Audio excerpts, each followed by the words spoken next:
कल्पना कीजिए, एक सुबह आप रोज की तरह मोबाइल उठाते हैं और अचानक बैंक से एक मैसेज दिखता है।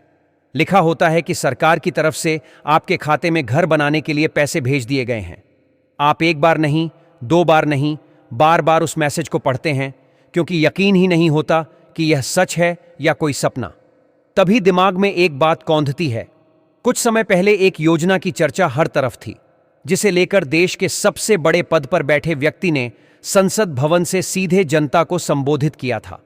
उस दिन बहुत से लोगों ने इसे एक आम घोषणा समझकर नजरअंदाज कर दिया था, लेकिन अब वही घोषणा उन परिवारों की जिंदगी बदलने वाली है जो सालों से कच्ची छत के नीचे, टपकती दीवारों के बीच या झोपड़ी में किसी तरह जीवन गुजार रहे थे। सरकार ने अब साफ कर दिया है कि यह सिर्फ कागजों तक सीमित योजना नहीं है। बात अब घोषणा की नहीं, जमीन पर काम उतारने की है। प्रधानमंत्री आवास योजना को लेकर इस बार बड़ा फैसला लिया गया है और दायरा पहले से कहीं ज्यादा बढ़ा दिया गया है। ज्यादा परिवारों को इसमें शामिल किया गया है और प्रक्रिया को पहले से कहीं ज्यादा सीधा और पारदर्शी बनाया गया है। जिन लोगों को लगता था कि यह योजना सिर्फ फाइलों में चलती है, उनके सामने अब हकीकत आने वाली है। लाभार्थियों की सूची तैयार हो चुकी है। कई राज्यों में आखिरी जांच भी पूरी कर ली गई है। यानी जिन नामों पर मुहर लगनी थी वह लग चुकी है, और जिनका नाम इस सूची में है उनके लिए आने वाला समय पूरी तरह बदलने वाला है। अब सबसे जरूरी सवाल यही है कि यह योजना आखिर है क्या और किन लोगों के लिए बनाई गई है।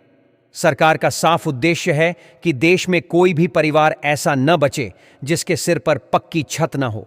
इसी सोच के साथ कई साल पहले इस योजना की शुरुआत की गई थी और तब से लेकर अब तक इसका दायरा लगातार बढ़ता रहा है। खास तौर पर उन परिवारों को ध्यान में रखा गया है जिनके पास आज भी पक्का मकान नहीं है, जो कच्चे घरों में रहते हैं, झुग्गियों में जीवन काट रहे हैं या जिनके नाम पर खुद का कोई पक्का घर दर्ज नहीं है।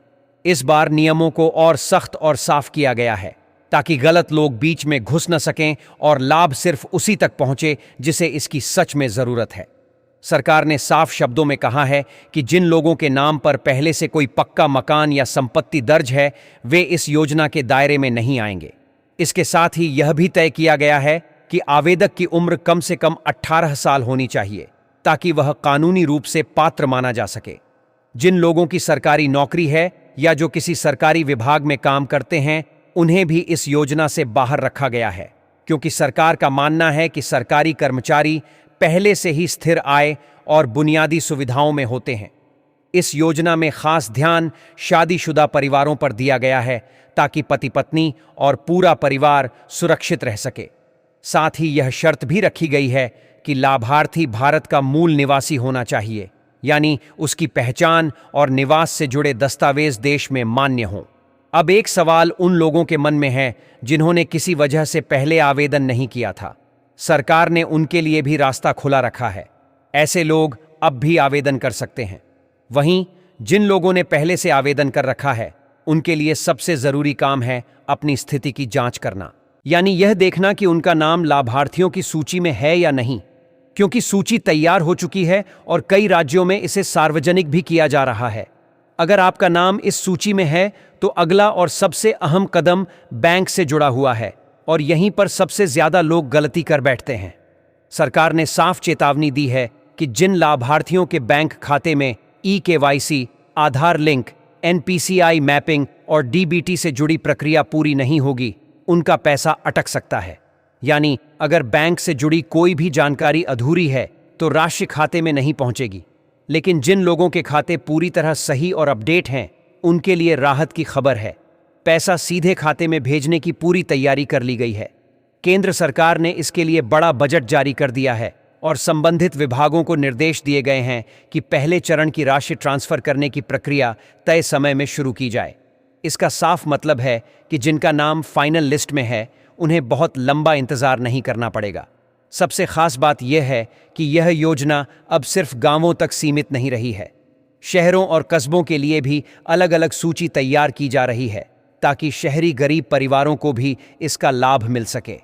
सरकार आगे की योजना पर भी काम कर चुकी है और आने वाले समय, खासकर 2026 को ध्यान में रखते हुए, अलग अलग राज्यों और क्षेत्रों में किस्तों के रूप में राशि भेजने की तैयारी की गई है। जिन राज्यों में सूची पूरी हो चुकी है, वहां के लाभार्थियों को तय समय के भीतर पहली किस्त उनके बैंक खातों में भेजी जाएगी। यानी जिन परिवारों ने सालों तक पक्के घर का सपना देखा था, उनके लिए अब वह सपना हकीकत बनने की तरफ तेजी से बढ़ रहा है। कुछ ऐसे राज्य हैं जहां इस योजना का असर सबसे तेज और सबसे गहरा देखने को मिलेगा। वहां सबसे ज्यादा परिवारों 100 से ज्यादा हैं को इसका लाभ मिलने वाला है। यही वजह है कि उन इलाकों में लोग इसे लेकर सबसे ज्यादा उत्साहित भी हैं। अगर आप इन्हीं राज्यों में से किसी एक से आते हैं तो यह जानकारी आपके लिए बेहद अहम है, क्योंकि अब सवाल सिर्फ योजना के बारे में जानने का नहीं रह गया है, बल्कि यह समझने का है कि आप इसमें शामिल हैं या नहीं। इसका जवाब बहुत सीधा है। आपको अपनी लाभार्थी सूची खुद जांचनी होगी और बैंक से जुड़े हर जरूरी काम को समय रहते पूरा करना होगा। सरकार ने बिल्कुल साफ कर दिया है कि पैसा तभी ट्रांसफर होगा जब सिस्टम में एक भी कड़ी अधूरी ना हो। अगर किसी एक जगह भी गड़बड़ी रह गई तो भुगतान रुक सकता है। इसलिए यह वक्त लापरवाही का नहीं, बल्कि पूरी समझदारी दिखाने का है। अब एक सवाल आपसे भी बनता है, आप किस राज्य और किस जिले से यह जानकारी देख या सुन रहे हैं? क्या आपको या आपके आसपास किसी व्यक्ति को इस योजना का लाभ मिला है या मिलने वाला है? अपनी जानकारी साझा करना इसलिए जरूरी है क्योंकि इससे दूसरे लोगों को भी सही दिशा मिलती है। और यह बात याद रखिए, यह योजना सिर्फ 4 दीवारें और एक छत देने की नहीं है, बल्कि सम्मान, सुरक्षा और स्थिर जिंदगी देने की कोशिश है। अब ध्यान से सुनिए, क्योंकि यहां से वह हिस्सा शुरू होता है जहां सबसे ज्यादा सवाल खड़े होते हैं और सबसे ज्यादा गलतियां भी यहीं होती हैं। बहुत से लोग यह मान लेते हैं कि जैसे ही नाम सूची में आ गया, काम खत्म हो गया। लेकिन सच्चाई इससे बिल्कुल उलट है। नाम आना सिर्फ शुरुआत है, असली प्रक्रिया उसके बाद शुरू होती है। सरकार ने साफ कहा है कि लाभ उन्हीं लोगों तक पहुंचेगा जो हर शर्त पर खरे उतरेंगे और जिनकी फाइल कागज से लेकर बैंक खाते तक पूरी तरह साफ होगी। इसी वजह से दस्तावेजों को लेकर कोई डील नहीं दी गई है। आवेदन करने वाले व्यक्ति के पास अपनी पहचान और पात्रता साबित करने के लिए सभी जरूरी कागज होने चाहिए। हाल की फोटो ताकि पहचान को लेकर कोई भ्रम न रहे, मोबाइल नंबर ताकि हर जानकारी और अपडेट सीधे उसी तक पहुंचे, पूरा और सही पता ताकि रिकॉर्ड में कोई गड़बड़ी ना हो, बैंक की पासबुक ताकि पैसा सही खाते में जाए, आधार कार्ड ताकि पहचान पक्की रहे, आय से जुड़ा प्रमाण ताकि यह साबित हो सके कि व्यक्ति सच में इस योजना का हकदार है। इसके अलावा पहचान से जुड़ा कोई वैध दस्तावेज जैसे PAN card, voter card, driving licence या आधार। सरकार का मकसद किसी को परेशान करना नहीं है, बल्कि यह सुनिश्चित करना है कि पैसा गलत हाथों में न जाए। इसी वजह से हर कड़ी को मजबूत बनाया गया है। अब बात करते हैं उन राज्यों की जहां यह पूरी प्रक्रिया सबसे आगे बढ़ चुकी है। हर जगह काम एक साथ नहीं चलता। कहीं सर्वे पहले पूरा हुआ, कहीं सूची पहले तैयार हुई और कहीं जांच तेजी से निपटा ली गई।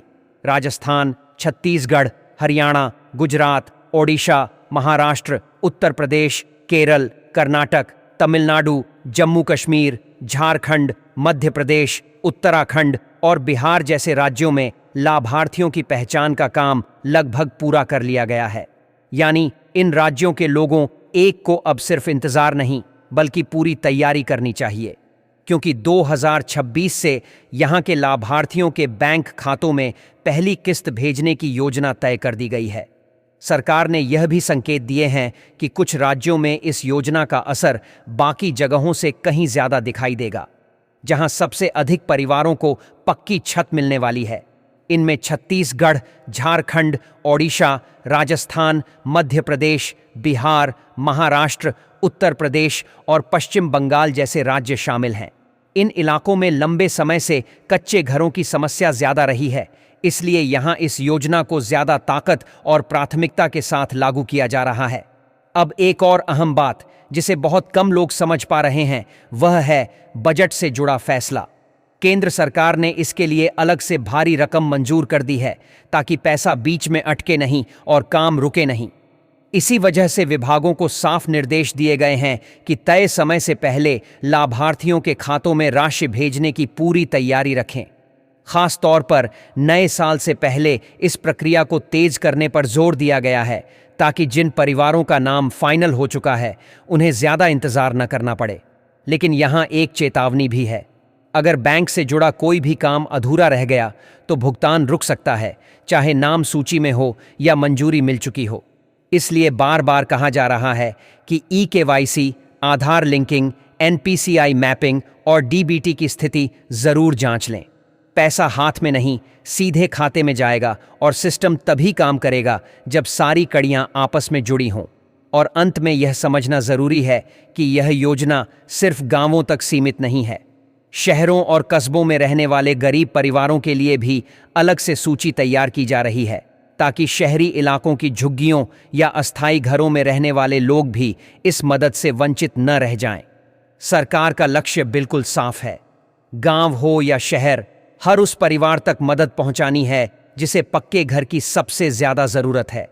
अब आप खुद से एक सवाल पूछिए, क्या आपने सच में अपनी तैयारी पूरी कर ली है या कहीं कोई कड़ी अब भी अधूरी तो नहीं है? हमारे चैनल की टीम ने किया बड़ा ऐलान। जो भी लक्की इस चैनल को सब्सक्राइब करेगा उसको मिलेगा 10,000 रुपए और एक मोबाइल फोन का इनाम। तो जल्दी से चैनल को सब्सक्राइब करके अपना और अपने जिले का नाम कमेंट करें।